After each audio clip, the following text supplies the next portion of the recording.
I'd like you to consider the following. How often do you check your phone?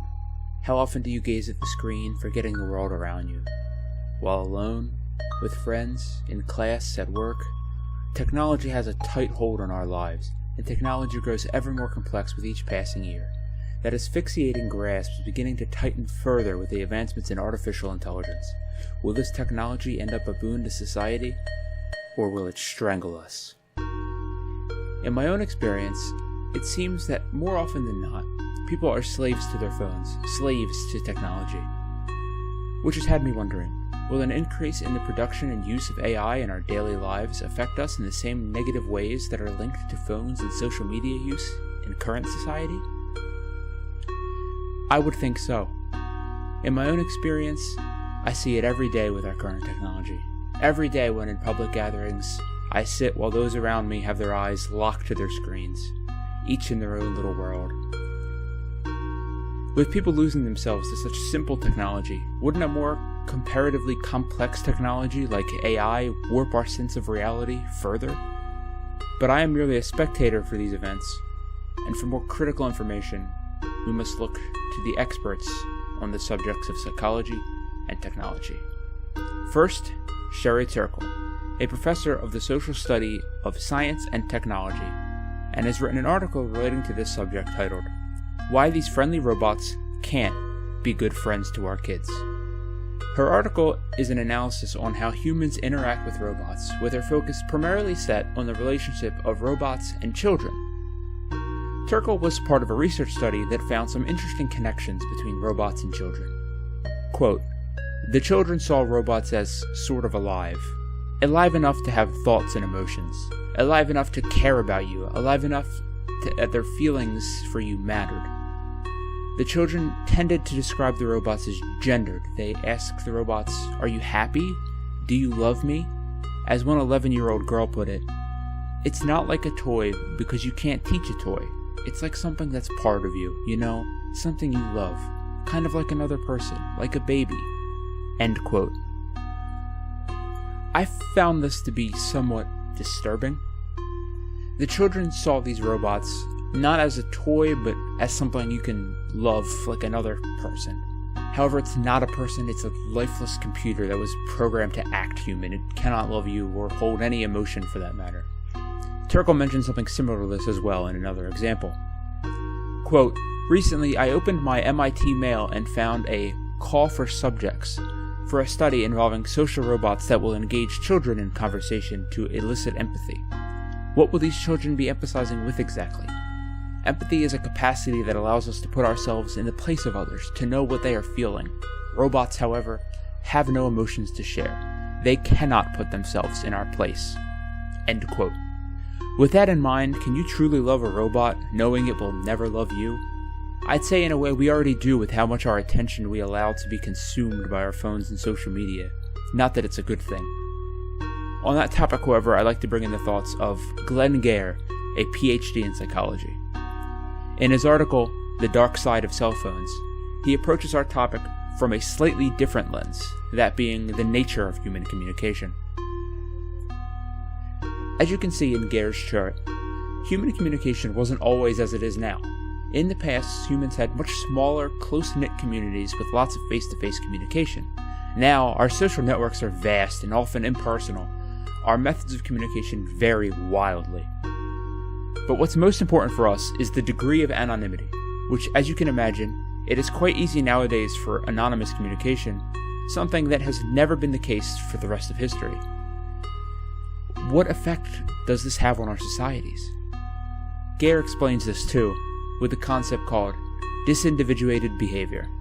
Quote, "Disindividuated behavior is essentially behavior that takes place under conditions when one's individual identity is diminished. Being in a large group, using a pseudonym, hiding behind a mask, there are all kinds of ways that one's identity might be downplayed or even fully concealed under modern conditions." End quote. When your sense of individuality is gone, it lets out the worst in humans. While in this state, humans tend to be far more hostile and antisocial than they would be under normal circumstances. And how does this tie to the concept of AI? If we have established that our anonymous communications can breed antisocial behavior, that Since we do not feel as an individual, a human, when using current technology, what happens when we add in artificial intelligence that seem human, but we know aren't? Would you not assume this would spread out the behavior to other areas, as once again you are not talking face to face to a human, you are disindividualized? If we get used to this, as we have gotten used to our anonymous and hostile communications with our modern tech, what happens when the AI becomes so lifelike that they're indistinguishable from real humans? Would we treat them as human or machine? Would our habits become so ingrained that we treat everyone, human or machine, with hostility? To make matters worse, machines affect our lives in other ways already, such as taking away the jobs of many modern workers. And this problem could get even worse, according to Camille Rousseau, a writer who focuses on science and innovation.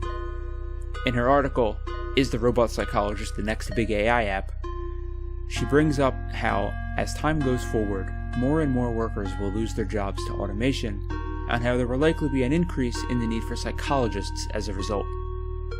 Rousseau mentions how this need might cause the creation of an AI psychologist app that you could work with on something as simple as your phone. But would you want to?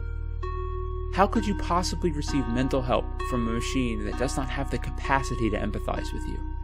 If we recall our disindividualized state from before, would this not worsen the state?